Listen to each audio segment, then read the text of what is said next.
నమస్తే, welcome to hit TV. ఈ రోజు మనతో పాటు ప్రముఖ ఆధ్యాత్మికవేత్త ఆస్ట్రాలజర్ రఘుప్రియ గారు ఉన్నారు. వారితో మాట్లాడి మరిన్ని విషయాలు తెలుసుకుందాం. నమస్తే మేడం. నమస్తేనన్నా. బాగున్నాను సూపర్ ఫైన్ మేడం. కాల సర్పదోషం అంటే ఏంటి, అసలు ఉందని ఎలా తెలుసుకోవాలంటారు? చాలా చక్కని క్వశ్చన్. అయితే కాల సర్పదోషము, సర్పదోషం వేరు, కాల సర్పదోషం వేరు. అయితే ఈ కాల సర్పదోషం ఉంది, అసలు కాల సర్పదోషం అంటే ఏంటి అనేది తెలుసుకుని ముందు ఉందా లేదా అనేది తర్వాత చెప్తాను. అయితే జన్మ కుండలిలో మనకి రాహు కేతు మధ్యలో ఉండి మిగతా అన్ని గ్రహాలు ఉంటే కనుక సర్పదోషానికి వేరు. చంద్రుడు సూర్యుడు ఉంటే అది సర్పదోషం అనుకుంటాము, యుతిలో కానీ దృష్టిలో కానీ ఉంటాయి. కానీ కాల సర్పదోషంలో ఏంటంటే రాహు కేతు మధ్యలో ఉన్నప్పుడు మనకి డెఫినెట్ గా తెలిసేసుకోవచ్చు జాతకంలో కుండలిలో ఇది కాల సర్పదోషము అనేది. అయితే ఈ కాల సర్పదోషాలు అనేవి రకరకాలుగా ఉంటాయి. సర్పదోషం మాత్రం ఒకటే. ఈ కాల సర్పదోషాలు ఏంటంటే కనుక అనంతకాల సర్పదోషము. అనంతకాల సర్పదోషం అంటే కనుక లగ్నంలో ఆదిశేషువుతో మొదలవుతుంది. లగ్నం నుంచే మొదలయ్యేది అనంతకాల సర్పదోషము. తర్వాత వాసుకి, తక్షక, కర్కోటక, పద్మ, శంఖపాల, మహాపద్మ, తక్షక, కులిక, ఇన్ని అంటే 7 రకాలైన మహాసర్పాల యొక్క 12 రకాలుగా వీటిని విభజించారు. 7 కానీ 12 రకాలుగా విభజించి అవి జాతకంలో ఉంటే కనుక మహాకాల సర్పదోషము, కాల సర్పదోషము అంటారు. తర్వాత మరి దీని యొక్క ఫలితాలు ఎలా ఉంటాయి అంటే కనుక జీవితంలో ఆ వ్యక్తికి ప్రతిదీ ఆటంకమే, ప్రతిదీ డిసాటిస్ఫాక్షనే, ఏ పని చేసినా కాకపోవడము. దీంతో పాటు కొన్ని అనూహ్యంగా అంటే ఊహించలేనటువంటి స్ట్రెస్ ఎక్కువ వస్తుంటుంది. సజావుగా ఉన్నప్పటికీ కూడా మానసిక ఆందోళన కలగడము, ఏది లేదు అన్నట్టు ఉండడము, ముఖం కూడా మనకి డిఫరెంట్ గా తెలుస్తుంటుంది, నల్లగా ఉండి. కాల సర్పదోషం అంటే నలుపు మనుషులని కాదు, అక్కడ బ్లాక్ లో కూడా ఉన్నవాళ్ళు కూడా అందంగా ఉన్నవాళ్ళు. ఇక్కడ రంగు నేను చెప్పట్లేదు, అంటే ఆ ముఖంలో ఈ పాము తాలూకా కళలు కనపడుతూ ఉంటాయి. తర్వాత నీలి రంగు కళ్ళతో, అంటే ఇరీజ్ నీలి రంగుగా ఉంటుంది కొంతమందికి, అట్లాంటివి ఉండడము. దాంతో పాటు ఎప్పుడు కష్టాలు ఎదుర్కొంటూ ఉండడము, ఊరికూరికే పడిపోతూ ఉండము, ఊరికూరికే దెబ్బలు తగులుతూ ఉండడము. ఇలా నడుస్తుంటారు, చిడుక్కొని పడిపోతుంటారు, నడుస్తూ ఉంటారు, దెబ్బలు తగులుతూ ఉంటాయి, ఎదురు దెబ్బలని, ఇలాగనమాట. ఇలాంటివి ఫ్రీక్వెంట్ గా ఎవరికైతే జరుగుతున్నాయో వాళ్ళకి కాల సర్పదోషం ఉంది అని తెలుసుకోవచ్చు. తర్వాత మానసిక స్థిరత్వం కలగడంతో పాటు, అంటే ఒక దాని మీద కాంక్రీట్ గా క్లియర్ గా ఉండరు. మాటకి ఇది కాసేపు చేస్తానని, మళ్ళీ ఇది వద్దులే ఇంకోటి చేస్తానని ఫ్రీక్వెంట్ గా చేంజెస్ అవుతూ ఉంటారు. అలాంటి వాళ్ళకు కూడా ఈ సర్పదోషము ఉన్నట్టు చెప్పచ్చు. అయితే ఉద్యోగంలో మార్పులు ఎక్కువ ఉంటాయి. 4 రోజులు ఈ ఉద్యోగం చేస్తారు, అబ్బాయి నాకు ఇది బాగాలేదనుకుని ఇంకొకటి మళ్ళా మారుతూ ఉంటారు. ఇలా ఫ్రీక్వెంట్ గా మారుతున్నారు అంటే కూడా కాల సర్పదోషం ఉన్నట్టుగా మనం గమనించుకోవచ్చు. అలా ఎవరు మారరు, ఫ్రీక్వెంట్ గా 3 నెలలకు ఒకసారి 2 నెలలకు ఒకసారి మారరు. ఇలా మారుతున్నారు అంటే కనుక వాళ్ళకి ఉన్నది అని నిర్ధారణకు రావచ్చు. అయితే ఇంకొకటి ఏంటంటే వీళ్ళు స్తబ్దుగా ఉంటారు, అంటే యాక్టివ్ కోల్పోతారు. మన పెద్దవాళ్ళు అంటుంటారు, ఏమిట్రా మన్ను తిన్న పాములా ఉన్నావు అంటారు. మన నాన్నమ్మలు అమ్మమ్మలు అనే ఉంటారు, ఏమిటి వీడు యాక్టివ్ గా లేడు, ఎప్పుడు మన్ను తిన్న పాములా జడ్డిలా ఉన్నాడు అంటారు.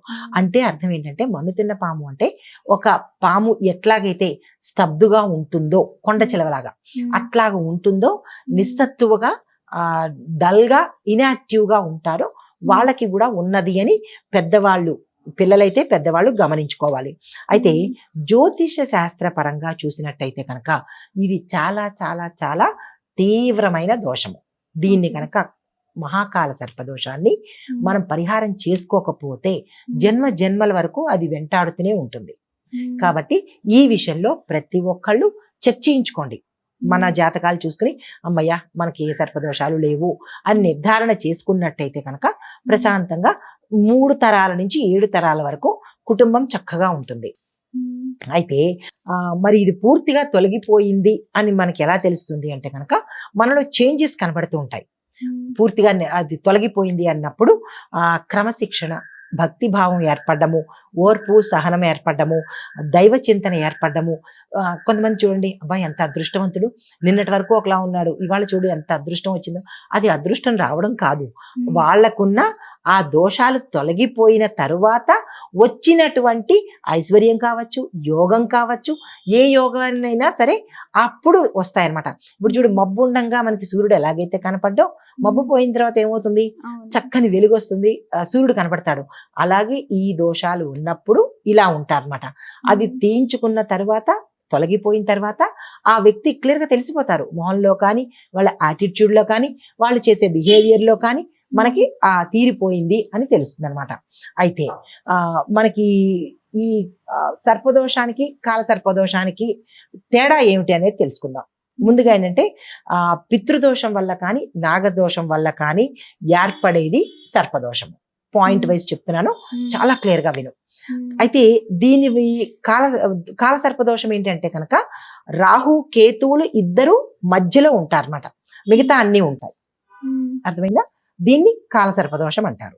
అయితే జ్యోతిష స్థానంలో ఆస్ట్రాలజీ పరంగా చెప్పినట్టయితే రాహు కేతువులు వీళ్ళ దృష్టి ఎక్కడైతే ఉంటారో అక్కడి నుంచి పంచమ స్థానాన్ని చూస్తారు. మనకి 12 భాగాలు ఉంటాయి జ్యోతిషంలో. 12 భాగాల్లో వీళ్ళిద్దరూ 5వ స్థానాన్ని చూస్తూ ఉంటారు. ఎప్పుడైతే 5వ స్థానాన్ని చూశారో వాళ్ళు తప్పనిసరిగా సర్పదోషం ఉంది అని నిర్ధారణ చేసుకోవచ్చు.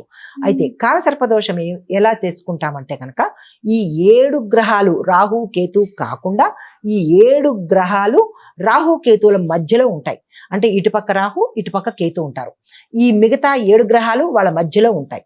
ఎప్పుడైతే వీళ్ళ మధ్యలో ఈ ఇద్దరు ఉన్నాయో దాన్ని బట్టి కాల సర్పదోషం ఉంది అని ఆ వ్యక్తి నిర్ధారించుకోవచ్చు. తరువాత మరి వీటి యొక్క ఫలితాలు ఎలా ఉంటాయంటే కనుక మొట్టమొదటిది సంతాన సమస్యలు, ఆరోగ్య సమస్యలు ఉంటాయి. తర్వాత ఇక కాల సర్పదోషానికి వచ్చినట్టయితే కనుక ఆలస్యాలు, అవరోధాలు, అనారోగ్యము, ప్రమాదము, మానసిక ఒత్తిడి, అంగవైకల్యంతో ఉండడము, దీంతో పాటు నిస్సత్తువుగా ఉండడము. అయితే మరి వీటికి పరిహారం ఏం చేసుకోవాలి అంటే కనుక సర్పదోషానికైతే కనుక మొదటగా నాగపూజ, సర్పసూక్త పారాయణతో చేయించుకోవాలి. అయితే అష్టనాగ బలి, ఈ 3 ఇస్తారు. బలి అంటే చంపేయడం కాదు, మళ్ళీ బలి అంటే పావులన్నింటినీ తీసుకొచ్చి వరుస కోసేయడం కాదు. బలి అంటే ప్రసాదాన్ని నివేదన చేయడము, ఈ 8 నాగులకు ప్రసాదాన్ని నివేదన చేయడం అన్నమాట. అయితే మరి కాల సర్పానికి ఏం చేయాలి అంటే కనుక ఓన్లీ రాహు కేతువుకు మాత్రమే శాంతి చేస్తాము. డిఫరెన్స్ అర్థమైందా? సర్పదోషానికి, కాల సర్పదోషానికి. కాల సర్పదోషానికి ఓన్లీ రాహు కేతువుకు మాత్రమే శాంతి చేస్తే సరిపోతుంది. అయితే మరి దీంతో పాటు పితృతర్పణాలు కూడా ఆ సమయంలో ఇచ్చేయండి. ఎవరైతే చేయించుకుంటున్నారో వీటితో పాటు పితృతర్పణాలు ఇవ్వడం చేసిన తర్వాత నాగుల చవితి వ్రతాన్ని ఒక సంవత్సరమా, 2 సంవత్సరాల మీ శక్తి కొద్దీ అనుకోండి. నేను 3 సంవత్సరాల పాటు నాగుల చవితి వ్రతం చేస్తానయ్యా స్వామి అని దండం పెట్టుకోండి. అప్పుడు ఈ పూజతో పాటు ఈ దోషాలు కూడా పోతాయి. ఇంకా కాల సర్ప దోషానికి వచ్చినప్పుడు ప్రతి నిత్యము దీంతో పాటు పరిహారంతో పాటు శివార్చన, సుబ్రహ్మణ్యేశ్వర స్వామి వారి ఆరాధన, అభిషేకము, ఆలయ దర్శనము, ఈ 3 చేయించుకుంటే కనుక ఈ దోషాల నుంచి సంపూర్ణంగా ఈ జన్మకి విముక్తి అయిపోయినట్టు అన్నమాట. ఇది సర్పదోషము, కాల సర్పదోషము. ధన్యవాదాలు. నమస్తే.